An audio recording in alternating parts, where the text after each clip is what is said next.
do Filho e do Espírito Santo. Amém. Meu Senhor e meu Deus, creio firmemente que estás aqui, que me vês e que me ouves. Adoro-te com profunda reverência e peço perdão de todos os meus pecados e graça para fazer com fruto este tempo de oração. Minha Mãe Imaculada, São José, meu Pai Senhor, meu anjo da guarda, intercedei por mim. Amém. Dia votivo pelas almas do purgatório, segunda-feira. Olá, queridos filhos da Santa Igreja Católica. Nesta segunda-feira, vamos meditar acerca das almas do purgatório, tal como nos é proposto tradicionalmente pelo costume cristão que foi iniciado pelos monges medievais e que perdura até os nossos tempos. A partir de hoje, aqui no Spotify, vamos fazer os programas segunda pelas almas do purgatório, terça em devoção aos santos anjos, quarta em devoção a São José, quinta-feira em devoção à Santíssima Eucaristia, sexta-feira em algum tema acerca da paixão de nosso Senhor Jesus Cristo. No sábado, vamos meditar acerca da Santíssima Virgem Maria. Portanto, hoje vamos falar acerca das almas do purgatório. No Catecismo Romano do século XVI, se optou chamar de Igreja Padecente aqueles cristãos que, antes de entrarem na eternidade, necessariamente deverão se purificar das penas devidas aos pecados cometidos em vida. Após a morte, com toda certeza, que subirão aos céus diretamente são aquelas almas santas que já possuem perfeita união com Deus pela caridade. Não podemos nos esquecer dos nossos parentes que poderão estar necessitados de nossas orações lá no purgatório. Às vezes, nos fechamos em sofrimento egoísta do que perdemos, mas pouco nos movemos pelo estado atual daquela alma de tanta importância que foi para nós nesta vida. A tradição litúrgica disponibilizou aos fiéis a oportunidade de mandarem celebrar missas por estas almas, pois é bem verdade que o sacrifício de Cristo poderá antecipar aquela hora de entrar nos gozos celestiais. Inclusive, a antiga prática da chamada missa gregoriana, onde o sacerdote celebra um mês de missas em uma única intenção, no caso, pela alma a ele confiada pelos parentes. Assim explica São Gregório Magno em seus diálogos. Com relação a certas faltas leves, é necessário crer que antes do juízo existe um fogo purificador, como afirma aquele que é a verdade, ao dizer que se alguém pronunciou uma blasfêmia contra o Espírito Santo, essa pessoa não será perdoada, nem neste século, nem no século futuro. Por essa frase, podemos entender que algumas faltas podem ser perdoadas neste século, mas outras no século futuro. Existem almas que estão no purgatório há séculos pelo excesso de pecados que cometeram em vida. Nossa Senhora de Fátima, inclusive, fala para as crianças de uma alma que ficará no purgatório até o fim dos tempos. Não sabemos se amanhã seremos nós e quanto tempo irá durar a nossa purificação nestas chamas. É preciso ensinar sobre o purgatório, principalmente aos filhos e parentes, pois estes serão os únicos a se lembrarem de nós depois da nossa morte. Ensinar-lhes o valor que há na Santa Missa em relação à purificação destas almas e até mesmo explicitar a importância de pedir para um sacerdote que ofereça nas intenções daquela alma que se partiu. Existe uma verdade consoladora do purgatório que foi lembrada pelo Papa João Paulo II, onde ele diz: mesmo que a alma tenha de sujeitar-se, naquela passagem para o céu, à purificação das últimas escórias, mediante o purgatório, ela já está cheia de luz, de certeza, de alegria, pois sabe que pertence para sempre ao seu Deus. Mesmo que esteja em um sofrimento amoroso, este nem se compare aos sofrimentos desesperadores de um condenado no inferno. A purificação gerada por Deus a estas almas no purgatório, de fato, não é coisa fácil.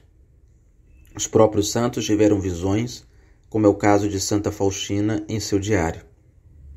A santa ficou impressionada com o que viu lá, mas estas almas sabem ser justo este sofrimento, mediante tanta maldade, que agora, livres do corpo, conseguem enxergar com profundidade a malícia mortal que impunha uma rivalidade entre elas e Deus enquanto estavam vivas. Mas estas almas não morreram em pecado mortal, obtiveram a graça de receberem os sacramentos antes de morrerem, ou conseguiram fazer um ato de contrição perfeito antes de partirem. Elas não sabem até quando vão durar este momento de dor da separação temporária para com Deus. Elas gemem de saudades dele e muito arrependidas de estarem tão perto do corpo ressuscitado de Cristo na Eucaristia, mas, enquanto estavam vivas, o pecado as cegou e não conseguiam perceber esta presença real. Ah, se elas pudessem fazer uma visita aos sacrários! Traria 1000 consolações para a aridez que vivem nesta ardente purificação. Quando vamos à capela do Santíssimo, podemos inclusive oferecer aquela hora de adoração por uma alma do purgatório, onde os nossos anjos da guarda imediatamente levam como que um cálice de fortalecimento para as mesmas. Como são gratas estas almas famintas de Deus aos vivos que ainda podem usufruir da divina presença quando bem entender. O Salmo 39 explicita bem os clamores destas almas sedentas do perdão divino no purgatório. Não negueis para mim vosso amor, vossa graça e verdade me guardem, pois desgraças sem conta me cercam, minhas culpas me agarram, me prendem, e assim já nem posso enxergar. Meus pecados são mais numerosos que os cabelos da minha cabeça. Desfaleço e me foge o alento. Dignai-vos, Senhor, libertar-me. Vinde logo, Senhor, socorrer-me. São felizes as almas que aprenderam a rezar em vida e guardam na memória as orações vocais, pois no purgatório estas almas vão reproduzir as mesmas orações que recitaram durante o período que estavam neste mundo.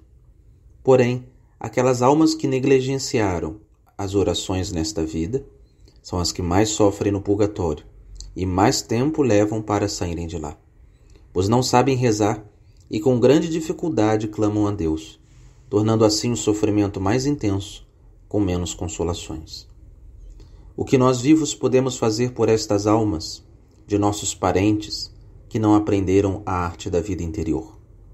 O Concílio de Lyon nos responde: as almas são beneficiadas pelos sufrágios dos fiéis vivos, quer dizer, o sacrifício da missa, as orações, esmolas e outras obras de piedade, as quais, segundo as leis da Igreja, os fiéis estão acostumados a oferecer uns pelos outros. É urgente rezar pelos defuntos. Não esqueçamos dos nossos amigos que esperam nossas orações e suplicam a nossa intercessão. Se assim o fizermos, grande será nossa esperança, tal como exclamou São Paulo na carta aos Efésios. Ressuscitou-nos com Cristo e nos fez sentar com Ele nos céus. Que alegria será para nós estarmos juntos ao lado de Cristo no banquete, servido pelos anjos, ao lado de nossos santos de devoção. É preciso que queiramos esta mesma alegria para aquelas almas de nossos parentes, que lá se encontram e no purgatório mendigam as nossas orações. Vamos escutar a seguinte história de São Nicolau de Tolentino, o padroeiro das almas do purgatório. Certo dia, Nicolau escutou alguém que lhe dizia: Nicolau, homem de Deus, olha-me. Sobressaltado, voltou-se na direção de onde partira o brado e viu uma figura que não conseguia identificar. Esta prosseguiu: Sou a alma do Frei Peregrino Diosimo, a quem conheceste. Estou atormentado no purgatório, onde vim purificar-me de minhas culpas. Depois de se apresentar àquela bendita alma, pediu-lhe que celebrasse uma missa de réquiem para poder sair das chamas que a consumiam. Padre Nicolau argumentou estar encarregado de presidir a Eucaristia conventual durante a semana, não lhe sendo possível, portanto, celebrar missas de defuntos. Frei Peregrino mostrou-lhe então um vale vizinho a Pesaro, repleto de uma multidão de almas de todas as condições, idade e sexo, várias delas pertencentes a distintas ordens religiosas, e perguntou se era capaz de rejeitar as súplicas de tanta gente. Na manhã seguinte, Padre Nicolau contou a seu superior a visão que tivera, obtendo autorização para celebrar durante toda a semana missas de réquiem em sufrágio daquelas almas sofredoras. Ademais, rezou por elas dia e noite, entre lágrimas de compaixão. Passados 7 dias, Frei Peregrino veio agradecer sua intercessão, pois ele e grande número de seus companheiros de penas já gozavam da visão beatífica.